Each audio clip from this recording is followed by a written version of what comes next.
মুসলমান ভাইরা আমার, দিনের নবী রাহমাতাল লিল আলামিন নবীজি ঘর থেকে বের হওয়ার জন্য দরজাটা খুলছে। দরজাটা খুলে নজর করে দেখে কাফের বেঈমানেরা আমার নবীকে ধরার জন্য চতুর্দিকে দাঁড়িয়ে আছে। আমার নবীজি আর ঘর থেকে বের হইতে পারেন নাই, আবার দরজাটা লাগিয়ে দিছে।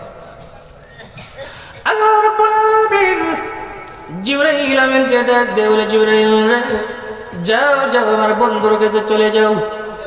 আমার বন্ধু ঘর থেকে বের হওয়ার জন্য দরজা খুলছে, আবার দরজাটা ভিতর দিকে লাগিয়ে দিয়েছে।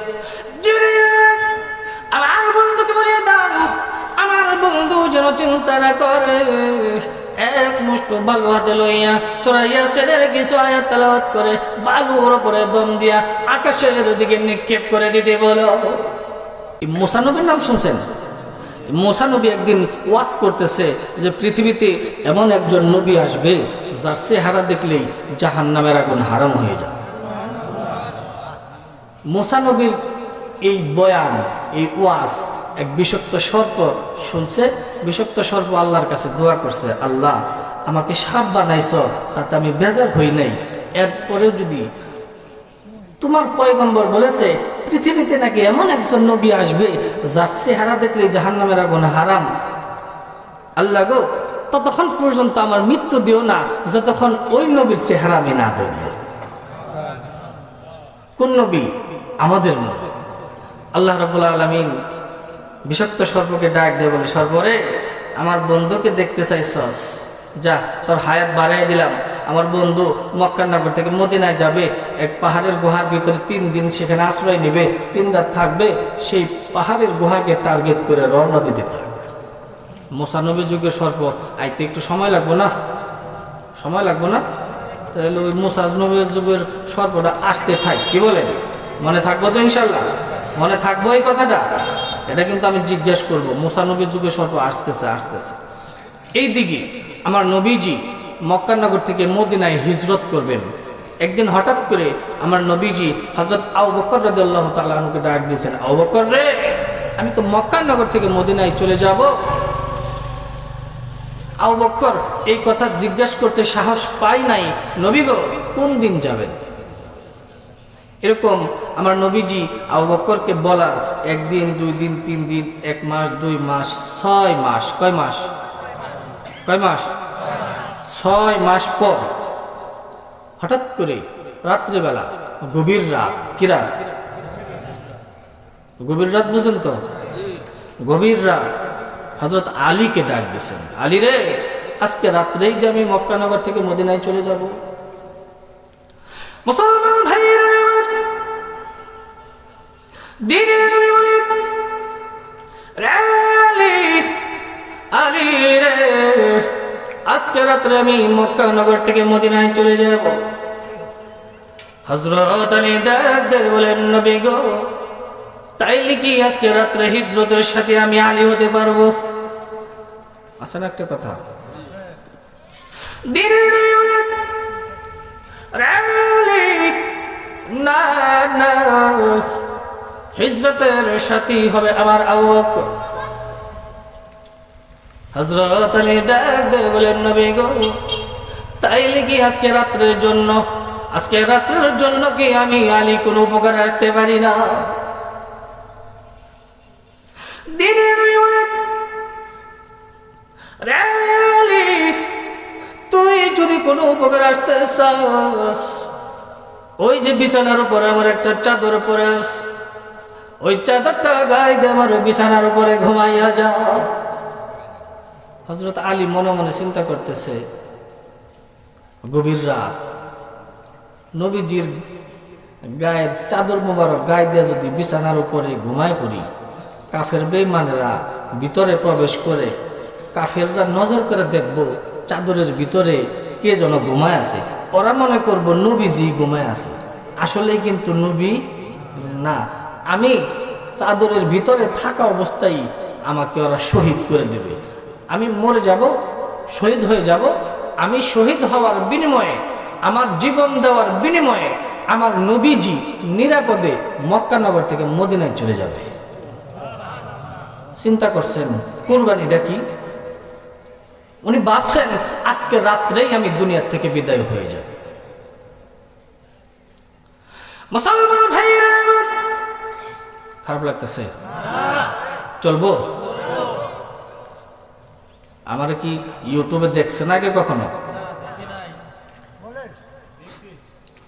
অনেকে দেখছে, অনেকে দেখেন নাই। যাজ্ঞা, যারা দেখেন নাই তারা দেখে নেন। কি বলেন? মুসলমান ভাইরা আমার, হযরত আলী বলেন, ইয়া রাসূলুল্লাহ, নবী গো, এই তো আমি আলী আপনার বিছানার দিকে চলে যাচ্ছি। নবী গো, আপনি তো মক্কা নগর থেকে মদিনায় চলে যাবেন। সব সাহাবীরা ধীরে ধীরে মক্কা নগর থেকে মদিনায় চলে যাবে। ও নবী গো, হয়তো বা আমি আলী আর কোনোদিন যাইতে পারবো না।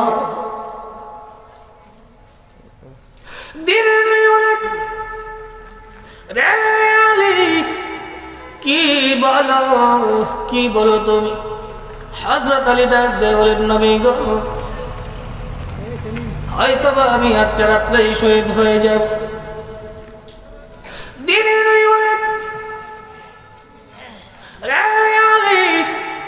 না না,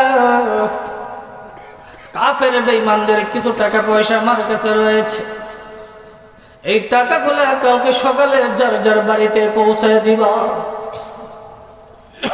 হযরত আলী মনে মনে চিন্তা করতেছে, আমার নবী যখন বলছেন যে কালকে সকালে এই টাকাগুলা যার যার বাড়িতে পৌঁছায় দিতে, তাহলে পৃথিবীর এমন কোনো কাফের বেঈমান নাই আমাকে রাত্রের বেলায় দুনিয়া থেকে বিদায় করে দেবে। কারণ আমার নবীজি বলছেন যে কালকে সকালে এগুলো পৌঁছায় দিতে। যতক্ষণ পর্যন্ত না পৌঁছাবো ততক্ষণ আমার মুসলমান ভাইয়েরা আমার, দিনের নবী রাহমাতাল লিল আলামিন নবীজি ঘর থেকে বের হওয়ার জন্য দরজাটা খুলছে। দরজাটা খুলে নজর করে দেখে কাফের বেঈমানেরা আমার নবীকে ধরার জন্য চতুর্দিকে দাঁড়িয়ে আছে। আমার নবীজি আর ঘর থেকে বের হইতে পারেন নাই, আবার দরজাটা লাগিয়ে দিছে। আল্লাহ রাব্বুল আলামিন জিবরাইল আমিনকে ডাক দিয়ে বলে, জিবরাইল রে, যাও যাও আমার বন্ধুর কাছে চলে যাও। আমার বন্ধু ঘর থেকে বের হওয়ার জন্য দরজা খুলছে, আবার দরজাটা ভিতর দিকে লাগিয়ে দিয়েছে। আমার বন্ধুকে বলে দাও, আমার বন্ধু যেন চিন্তা না করে, এক মুষ্ঠ বালু হাতে লইয়া সূরা ইয়াসিনের কিছু আয়াত তেলাওয়াত করে বালুর উপরে দম দিয়া আকাশের দিকে নিক্ষেপ করে দিতে বলো। জিবরাইল ফেরেশতা নবীজির কাছে হাজির হয়ে গেছে। ডাক দেবেন, নবী গো, না না, কোনো চিন্তা করবেন না। এক মুষ্ঠ বালু হাতে লইয়া সূরা ইয়াসিনের কিছু আয়াত তেলাওয়াত করে বালুর উপর দম দিয়ে আকাশের দিকে নিক্ষেপ করে দিলেন। নবীজি তাই বললেন, বিসমিল্লাহির রহমানির রহিম, ইয়াসিন ওয়াল কুরআনিল হাকীম, ইন্নাকা লামিনাল মুরসালিন।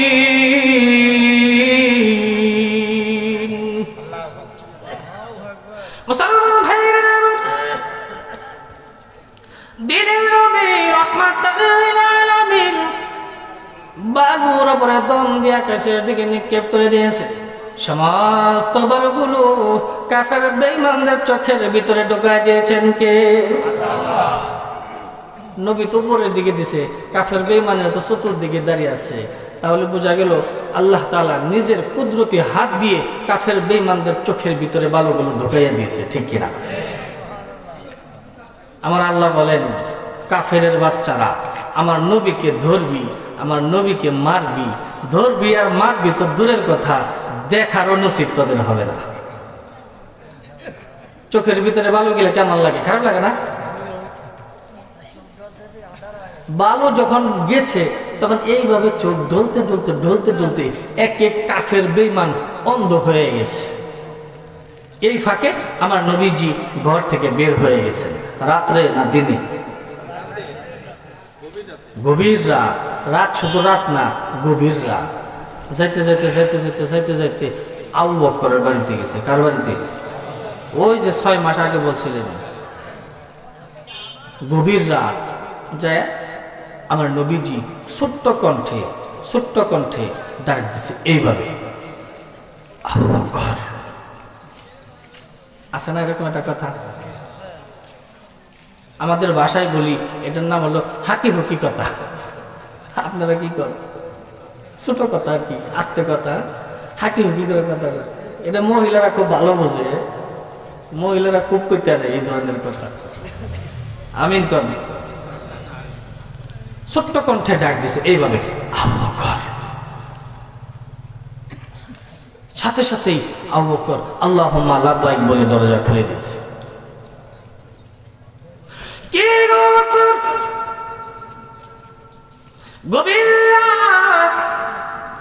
গভীর রাত ছোট্ট কণ্ঠে একবার ডাক দিলাম, কেমনে তুমি চেতন পাইলা? আবু বকর রে, তুমি কি ঘুমাও নাই? তুমি কি ঘুমাও নাই? হযরত আবু বকর, কে গো নবীজি? আজ থেকে 6 মাস আগে আপনি বলেছেন আবু বকর রে, এই মক্কা নগর থেকে মদিনায় চলে যাব, হিজরতের সাথী হবে তুমি আবু বকর। নবী গো, আপনি তো টাইম বলে দেন নাই, সময় বলে দেন নাই, কোন দিন যাবেন, রাত্রে যাবেন না দিনে যাবেন? কি গো নবীজি, আমি আবু বকর সেই দিন থেকে আমি আবু বকর বিছানার মধ্যে পিঠ লাগাই না। সেই দিন থেকে আমি বিছানার মধ্যে পিঠ লাগাই। শুধু তাই নয়, প্রতিদিন আমার বিবি আমাকে জিজ্ঞেস করে, স্বামী গো, কি জন্যে বিছানার মধ্যে পিঠ লাগান না? কি জন্যে দরজার মধ্যে পিঠ লাগায় দাঁড়ায় থাকেন? নবী গো, এই কথাটাও কিন্তু আমি আমার বিবির কাছে বলি নাই। এই কথাটা হলো গোপন। এই কথাটা কি গোপন? এই কথাটাও কিন্তু আমার বিবির কাছে আমি বলি নাই। কারণ আমি যদি এই কথাটা আমার বিবির কাছে বলি, তাহলে কথাটা প্রকাশ হয়ে যেতে পারে। কি হতে পারে? কারণ মহিলা তো পেটের ভিতরে কথা রাখতে পারে না। রাখতে পারে? আর একবার যদি বলতে পারেন, এই কথাটা কইলাম, কারো কাছে বলবি না, এই ভিডিও দেখবেন, যতক্ষণ না বলবো ততক্ষণ পর্যন্ত পেটের ভাত হজম হতো না।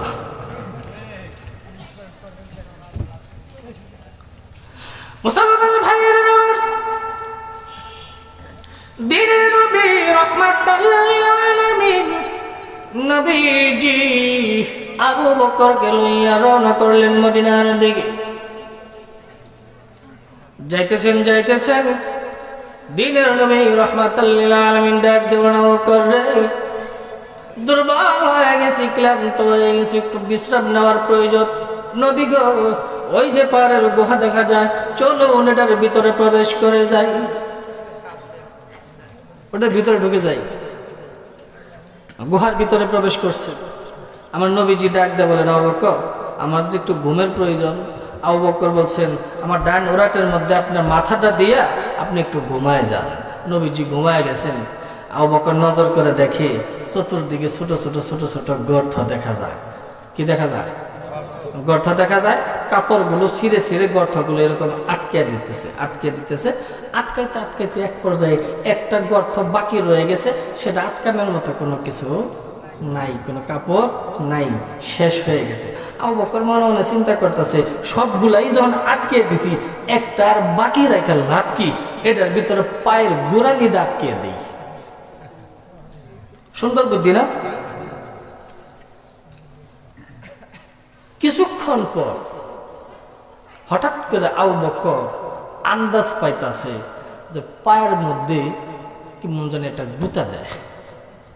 ওই যে ৯৫ যুগের সর্প, আল্লাহর কি কুদরত, আইসে তো আইসে, যেটার ভিতর পা দিয়ে আটকে রাখছে সেটা দিয়েই চলে আসছে। এটা কার ইশারা? আয়া দেখে মানুষের পা, বিষাক্ত সর্প এত দূর থেকে আইছে নবীর চেহারা দেখার জন্য, না দেখা যাইব?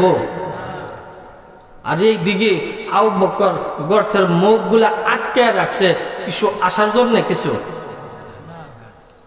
এখন যখন বিষাক্ত সর্প দেখে পাও দেখা যায়, এখন বিষাক্ত সর্প মনে মনে চিন্তা করতেছে একটা গুতা দিয়ে দিহি পাটা সরাই কিনা।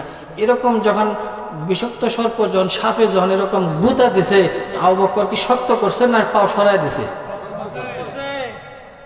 আবু বকর মনে মনে চিন্তা করতেছে যার জন্য আমি আটকাইছি সেই কাম তো শুরু হয়ে গেছে, ঠিক না? এইখানে আরো শক্ত করে ধরছে, যতই গুতা দেয় ততই শক্ত করে। এইবার বিষাক্ত সর্প তো নবীর চেহারা না দেখা যাইব না, কারণ আর কোন জায়গায় দেখবো, দেখার তো আর কোনো সুযোগ। এইবার বিষাক্ত সর্প উপায় না পাইয়া এবার ছোট্ট করে আবু বকরের পায়ের মধ্যে একটা কামড় দিছে। কি দিছে? কামড় দিছে। কামড় দেওয়ার কারণেই এখন কামড় ছোট করে দেখ আর বড় করে দেখ, বিষ ঢুকছে না ভিতরে, ঢোকার কারণেই আবু বকর একটু ব্যথা পাইতে পাটা হালকা একটু সরাইছে। সরানোর সাথে সাথেই বিষাক্ত সর্প নবীদের চেহারা মোবারক দেখেই সেখান থেকে ব্যাক করছে। সুবহানাল্লাহ। বিষ যে ভিতরে ঢুকছে, আবু বকরের সারা শরীর নীলবর্ণ হয়ে যাচ্ছে, আস্তে আস্তে শরীরটা একটু ক্লান্ত হয়ে যাচ্ছে, দুর্বল হয়ে গেছে। আবু বকর বসে বসে কান্না করতেছে। হঠাৎ করে আবু বকরের চোখের পানি আবু বকরের অজান্তেই নবীজির গাল মোবারকের মধ্যে পড়ছে গরম পানি। নবীজি চেতন পেয়ে গেছে, নজর করে দেখেন আবু বকর কান্দে।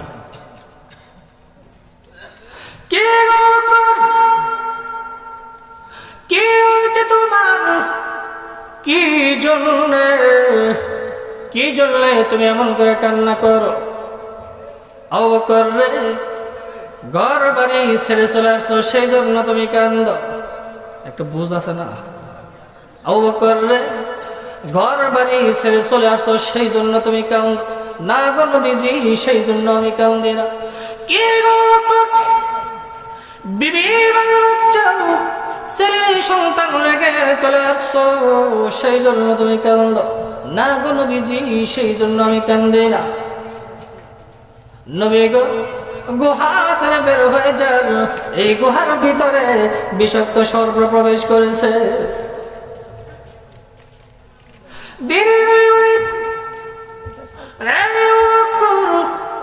আবু বকর রে, তুমি কি জানো না আমি নবী তো সাপেরও নবী? আমি নবী তো। ওয়ামা আরসালনাকা ইল্লা রাহমাতাল লিল আলামিন।